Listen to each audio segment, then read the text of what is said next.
Jesus disse, vós tem nomes de que vives, mas estão mortos. Jesus certa vez disse, em vão me adoram, seguindo preceitos que são de homens e não de Deus. O que é que essas advertências traz para nós, para que a gente seja prudente? Temos que ter cuidado, meu irmão. Jesus disse que muitos estavam mortos, mas tinha nome de que vives. Por que estavam mortos? Porque não estava se conduzido dentro da palavra de Deus. O que dá vida ao homem é a palavra.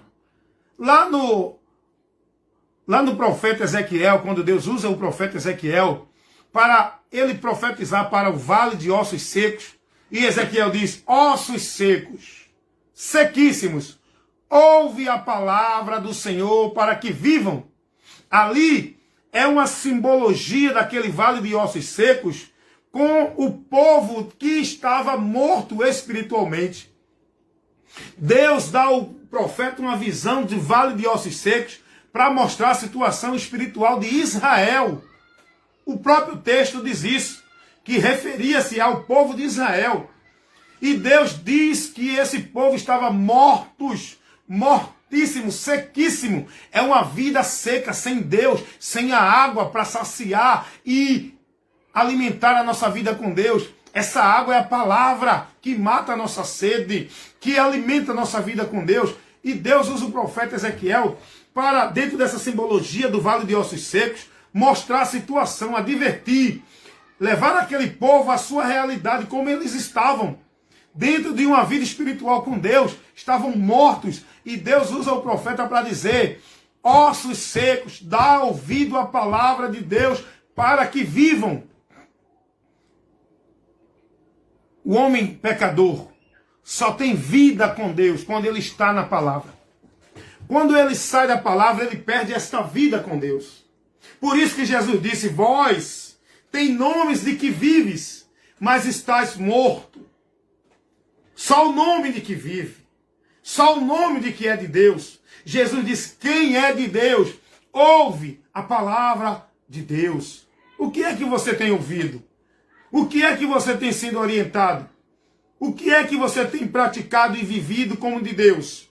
O que é que você tem recebido como ensinamento e instrução de Deus? Se não for a palavra, se não for a sã doutrina, muitos estão mortos, muitos estão doentes, muitos já estão afastados de Deus, muitos já estão em caminho de perdição e não sabem. O pior é esse, que não sabem. E para eles saberem que estão nessa situação, é preciso ouvir a palavra de Deus. E o problema é que muitos estão com seu ouvido fechado. Não suportam ouvir a palavra de Deus. Esses nunca vão ter vida, porque não param para ouvir a palavra de Deus. Não suportam ouvir a palavra de Deus, porque a palavra de Deus não soa agradável aos seus ouvidos. Eles preferem ouvir o que dizem, ensina e fala os profetas em nome de Deus, porque isso é satisfatório, é agradável de se ouvir. Por isso que o profeta Ezequiel diz, Deus usando ele para divertir o povo, ouve, ossos secos, a palavra do Senhor para que vivas. Você só pode ter vida, você só pode se levantar, você só pode estar de pé, você só pode ser liberto, você só pode ser transformado, restaurado, ser nova criatura, estar selado na presença de Deus, estar firme, alicerçado na rocha. Se você estiver na palavra. Mateus 7:24. O nosso Senhor Jesus disse assim, eu comparo o homem prudente, aquele que ouve a minha palavra e pratica. Esse edifica a sua casa sobre a rocha. Venha o que vier, vai combater contra esta casa, contra esta vida, contra a vida do cristão que está com a sua vida alicerçada na palavra de Deus. Vem tempestade, vem situações, vem perseguições, vem calúnia, vem dificuldade de saúde, vem dificuldade de situações no convívio social, vem muitas situações, mas vai combater contra a nossa vida, mas não vai nos tirar do lugar, porque nós estamos firmados na rocha, que é a palavra de Deus, porque nós somos prudentes. Foi Jesus que disse isso, meus irmãos. Eu não estou aqui trazendo interpretação minha. Eu estou apenas transmitindo a fala do nosso Senhor Jesus Cristo. Eu estou apenas levando a verdade que liberta. Nós só podemos estar firme e firmado em Deus. Não é se estivermos dentro de igreja vivendo formalismo religioso, praticando os exercícios, as tarefas, vivendo ritual de culto, cerimonial, cumprindo obrigações. Isso não firma. Não é isso o alicerce para a tua vida estar firmada em Deus. É a palavra de Deus. É a palavra de Deus. Você tem que ter entendimento, conhecer a palavra, para não viver o que parece ser perfeito. Porque nem tudo que parece é. Você tem que viver o que é perfeito, e o que é perfeito é o que está na palavra de Deus. Como disse Paulo escrevendo a Timóteo, na sua segunda carta, no capítulo 3, no versículo 16 e 17, que toda a escritura ela é divinamente inspirada e proveitosa para ensinar,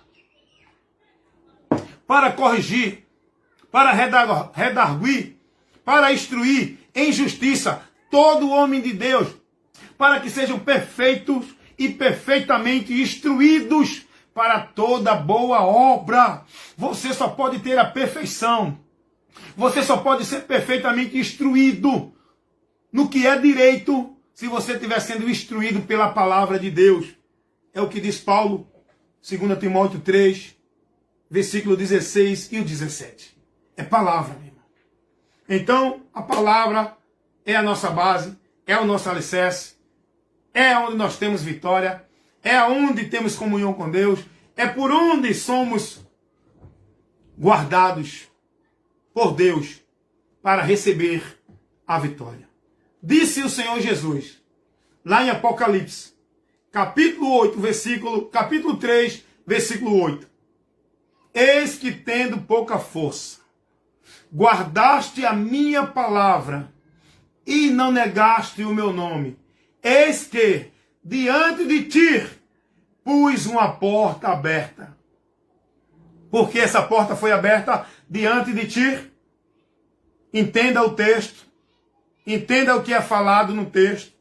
Não pegue esse texto e não crie uma alegoria, um teatro, um movimento de campanha da porta, de campanha da marcha, de campanha de chave. Não! Entenda o texto, explique à igreja, instrua os irmãos, faça os irmãos entender o que a palavra diz, para que a porta esteja aberta. Essa porta fala-se do acesso a Deus, para receber as bênçãos de Deus, para estar na comunhão com Deus, para estar na graça de Deus. Você só pode ter essa porta aberta, livre para você entrar e sair, quando você tiver a sua atitude em guardar a palavra e não negar o nome de Jesus. Foi o que Jesus disse, tendo pouca força, guardaste a minha palavra. O que é guardar a palavra do Senhor?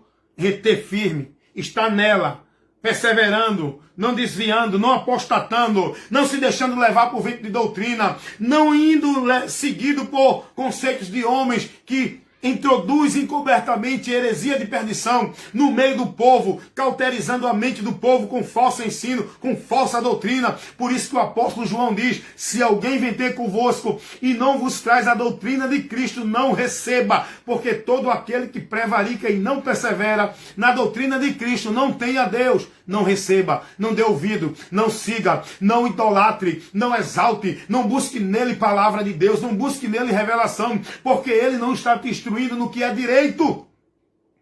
Você está entendendo o que parece direito. O que é direito é a doutrina, é a palavra, é a instrução de Cristo, meu irmão. Por isso que eu digo, eu tenho um compromisso com a palavra e o meu objetivo, minha preocupação é fazer você olhar para a palavra. É fazer você pensar, matutar, queimar os seus neurônios, trabalhando a palavra no seu entendimento, para que ela ilumine o teu entendimento.